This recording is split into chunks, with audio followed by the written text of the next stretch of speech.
Ontem, a gente noticiou aqui uma fala do presidente Lula que acabou gerando uma discussão no meio jurídico. Ele estava numa live, ele faz essa live toda semana, uma live de 1 hora, e lá pelas tantas ele aproveitou, mas de passagem, assim, pum, já que não estou fazendo nada, deixa eu falar. Faltando 8, 9 minutos para acabar a live, ele falou algo sobre o funcionamento do Supremo Tribunal Federal, a gente acompanhou aqui, e ele disse que tem um problema ali acontecendo, a gente já vai ouvir, né, de novo o que ele falou, e acabou gerando um debate. Vamos ouvir o que disse o presidente Lula.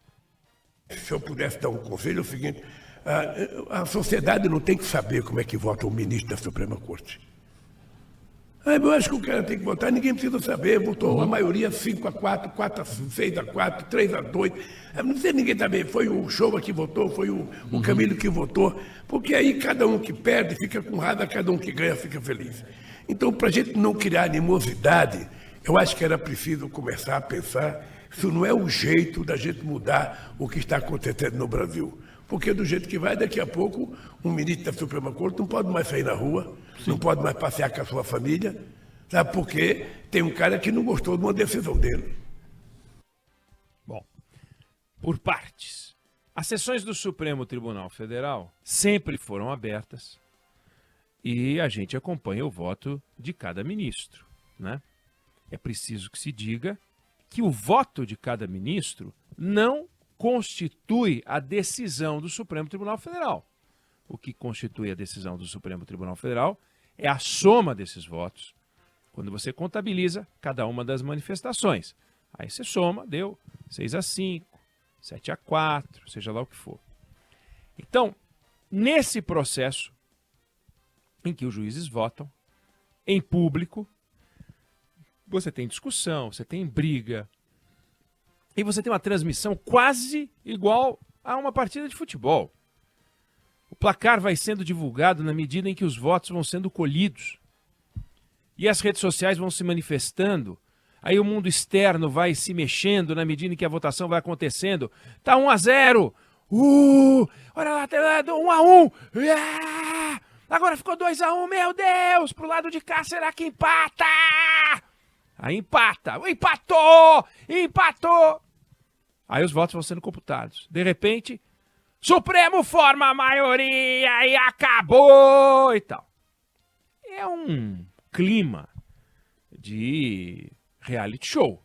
Não há a menor dúvida. Reality show total. Que aumentou muito depois da TV Justiça. Né? 2002 começaram a transmitir ao vivo. E agora ao vivo, falando direto com a palavra, o ministro Marco Aurélio. Vamos acompanhar. Só um minutinho, o que só você viu. E fica aquela cobertura enlouquecida que não tem lugar nenhum do planeta Terra. País civilizado, não tem. Isso não existe. Isso não existe. Até porque a gente está fazendo uma confusão grande entre transparência e exposição. Transparência e exposição. Chamar de transparência aquilo que é uma transmissão ao vivo dos votos do ministro, que não é transmissão, não é transparência. Aquilo é exposição. Aí o ministro levanta. O senhor me respeite. Parece que está no plenário, né? E tem estudo sério mostrando que o tempo do voto de um ministro do Supremo aumentou depois da TV Justiça. Ele fala mais, ele interage mais, ele briga mais, dá bronquinha, reage com a TV Justiça. Aí o presidente Lula levantou esse ponto. Não tem que saber em quem, como votou o ministro do Supremo. Basta dizer lá, o placar foi 6-5, 7-4 e tal. Bom, de forma que em nenhum país admirável do mundo existe essa exposição de ministro. Nenhum tribunal internacional é assim. Vamos ao Tribunal de Haia, Corte Internacional que trata de crimes de guerra, crimes contra a humanidade. Não é assim. Os juízes não são expostos de forma alguma. Mas a transparência está preservada. Como? Você fica sabendo como votou o ministro. Não existe isso de placar foi 6-4, 6-5, 7-4 e acabou, não sabe quem votou em quê. Isso não. Em Haia, você não sabe como é que eles discutem. Porque não tem motivo para ficar sabendo. Como são as reuniões do presidente Lula com os ministros? Não sei, a gente tem que saber qual foi a decisão. Transparente é a decisão. O processo decisório não é sinal de transparência, você expor o processo decisório. Importante é saber como é que as decisões foram tomadas.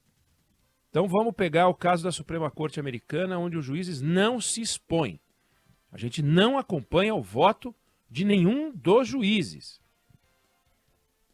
Eles aparecem para ouvir as partes falam, meia hora cada uma, podem até segurar um pouquinho para depois vir para uma réplica, a gestão do tempo é responsabilidade da parte. Fala primeiro a parte que entrou com o pedido para que seu caso fosse analisado na Suprema Corte. Os juízes fazem suas perguntas, já são, lá eles não são nem chamados de judge, né? São chamados de justice. Aí eles fazem as perguntas, quando eles terminam de fazer as perguntas, acabaram de fazer as perguntas, eles saem, vão para uma sala onde não entra garçom, secretário, secretária, assessor, só ficam eles lá. Se você entrar no site da Suprema Corte, está lá a fotografia da sala onde eles ficam. São 9. E 4 cadeiras de um lado de uma mesa retangular, 3 do outro, um em cada cabeceira. E lá eles ficam conversando. Primeiro a falar é o presidente da corte, o Chief Justice. Ele fala. Aí depois vai falando o que está mais tempo na corte, o segundo que está mais tempo, até que o último que fala é o mais jovem, aquele que entrou por último. Na hora de votar, a mesma coisa, é o inverso daqui. Aqui vota o ministro relator, depois o mais jovem na corte, até que vota o decano. Lá é o contrário. Aí eles votam. O placar deu 6-3, 5-4. Quando o Chief Justice está do lado da maioria, ele indica quem é o juiz que vai escrever o voto. Os dissidentes podem também fazer um voto. Às vezes alguém quer fazer um voto em separado, faz, e então é informado o placar com os votos. Mas a gente fica sabendo de tudo. Por exemplo, na semana passada, a Suprema Corte Americana tomou uma decisão importante contra as ações afirmativas.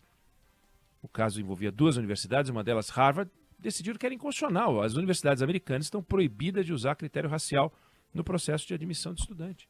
O placar foi 6-3. O nome dos juízes que votaram de um lado e de outro foram divulgados, a gente sabe. Em junho do ano passado, uma decisão vital, a Suprema Corte decidiu que o aborto não era mais um direito constitucional das mulheres americanas. E a partir daquele momento, cada estado poderia decidir se permite ou não a interrupção de gravidez. Até então era um direito indiscutível. 6-3. A gente ficou sabendo também como votou cada um dos juízes. Não é divulgado só o placar, como sugeriu o presidente Lula, como achou que fosse um jeito de proteger os juízes. Não. A gente fica sabendo como votaram. De forma que o presidente tem um ponto que é o combate à parte circense do processo decisório do Supremo. Mas que foi uma escolha do Supremo, não imposta ao Supremo. Não existia TV Justiça. Houve uma primeira transmissão no julgamento do Collor em 92, que o Sidney Sanches, presidente do Supremo na época, permitiu. Mas a partir de 2002, Marco Aurélio Mello, esse negócio virou, transmite tudo. E os caras estão gostando, reality show total. Eles querem isso. Eles querem isso. Então, primeira coisa, isso foi uma decisão da Suprema Corte brasileira. Eles gostam desse negócio, mas gostam. Eles estão achando isso um barato. Tem um outro problema. Na Suprema Corte americana e nas Supremas Cortes, as decisões envolvem temas constitucionais, ponto, de interesse geral, ponto. Aqui, nos Estados Unidos, por exemplo, 7 a 8 mil casos são solicitados para a Suprema Corte discutir. 7 a 8 mil casos. Eles escolhem 100 que eles vão discutir. E o resto vale a decisão do tribunal anterior, que havia decidido. Detalhe importante, para que 100 casos sejam escolhidos, eles têm lá a regra dos 4. 4 juízes da Suprema Corte têm que dizer, nós aceitamos discutir esse caso. Essa decisão, que também não é transparente, pelo critério de alguns que questionam essa ideia de transparência, transparência é coisa nenhuma. Tem nada mais transparente do que eles se reunirem e dizerem, nós vamos discutir esses casos, esse aqui não vamos discutir. É assim que funciona há muito tempo, daí o nome tradição. Eles escolhem os 100 casos que eles vão discutir, na mesma reunião em que eles decidem os casos, ninguém fica sabendo. Depois eles informam. Só que lá são 7.000 solicitações por ano. Aqui, no ano passado, foram proferidas 90.000 decisões do Supremo Tribunal Federal. Desculpa, não dá para ter qualidade, não dá para ser sério. 90.000 decisões. 77.000, 86% monocráticas, decididas por um juiz, um ministro da Suprema Corte brasileira. Como é que pode 77.000 decisões monocráticas? Tem cabimento um negócio desse? Isso não existe. Nós não estamos falando de habeas corpus, boa parte é habeas corpus, mas não estamos falando só de habeas corpus. 14% só decisões colegiadas, ou seja, o Supremo Tribunal Federal, ele opera como um tribunal constitucional, do pleno e tal, não é nem 14% do tempo, porque das decisões colegiadas, em plenário mesmo, só 4.000. O resto foi em turma. Então, 4.000 decisões por ano. Das 90.000 decisões que o Supremo Tribunal Federal tomou no ano passado, só 4.000 foram tomadas em plenário. É pouco 4.000? Não, é muito mais. A Suprema Corte decide, a americana decide 100 casos, a gente decide 90.000. Não dá. Então, o presidente apontou para um problema, o grau de exposição dos ministros, mas tem um problema que é um distanciamento entre aquilo que se imagina para um Supremo Tribunal Federal e aquilo que é na prática. Virou um varejão. Grau recursal para tudo. Por que não? Nós criamos um STJ, não existia STJ. Aí criamos um STJ, entulhamos o STJ de caso, o Supremo entulhado de caso, e o sistema de justiça no Brasil enrolado. Aí sim, talvez o presidente pudesse falar alguma coisa sobre isso. Aí vem o ministro Flávio Dino para puxar o saco do presidente e diz, não, o presidente está certo, isso é uma discussão que tem que ser feita em algum momento, porque é uma discussão feita em toda parte do mundo. Não é feita em toda parte do mundo, não. Discute-se o Tribunal Superior, o papel do Tribunal Superior, em tudo que é parte do mundo, não há a menor dúvida disso. Agora, a forma de decidir, se tem que ter o nome, não tem que ter o nome. Os juízes estão expostos, os ministros estão expostos, porque eles se expõem muitas vezes. Eles se expõem. Fazem coisas que até Deus duvida, dão declaração sobre tudo e acabam se expondo. Quando eu morei em Brasília há 6 anos, já contei. Quando eu mudei para Brasília em 1989, e lá fiquei até 95, você ia ao Supremo Tribunal Federal, você parava o carro no estacionamento ali, tinha vaga sempre. Você entrava no tribunal e vim falar com o ministro tal. Você passava pela secretária e falava com o ministro que estava te esperando. Eles não eram popstars. Eles não andavam com 500.000 seguranças. Você cruzava com eles nos restaurantes sem nenhum problema. Ninguém maltratava ministro nem nada. Eles foram chamando para si um protagonismo que é o protagonismo do reality show. Com essa transmissão ridícula da TV Justiça. Passando os julgamentos como se fosse partida de futebol. Aí você fica associando cara a crachá, vê como um fala, ouve a voz. Você sabe como é a voz do ministro. Você está ouvindo no rádio, opa, pensei, é o Gilmar. Opa, Toffoli. Opa, notas de morango, notas de carvalho. Acho que esse é o ministro Fachin. É assim que funciona. Você sabe qual é a voz do ministro da Suprema Corte. Você acha que nos Estados Unidos o americano está preocupado com que voz que tem o presidente Roberts, ou seja lá, qualquer integrante da Suprema Corte nos Estados Unidos? Não estão nem aí. Claro que a discussão sempre fica mais complexa. Por exemplo, uma decisão dessa sobre aborto, é claro que dá o que falar. Uma decisão sobre essa como ações afirmativas em universidades, é óbvio que dá o que falar.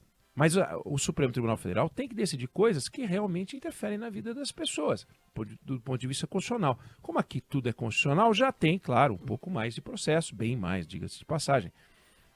Mas 90 mil decisões por ano é ridículo.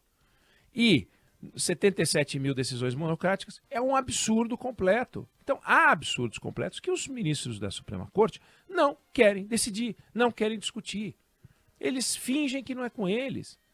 Como fingem também que não é com eles a discussão sobre os limites dos processos, dos recursos, do poder individual de cada ministro da Suprema Corte, da interferência de um poder no outro. Tem um monte de coisa que tem que discutir, que o Brasil deveria discutir, envolvendo a Suprema Corte. Definitivamente, não é escondendo, deixando de dizer como cada juiz votou. Isso é importante. Agora, é óbvio que não faz o menor sentido que, se num extremo que o presidente propõe que esconder o nome dos ministros, no outro extremo também está essa exibição circense que tem que ter um limite. Eu não sei se você concorda, se você discorda, mas essa é a opinião que eu tenho sobre o assunto.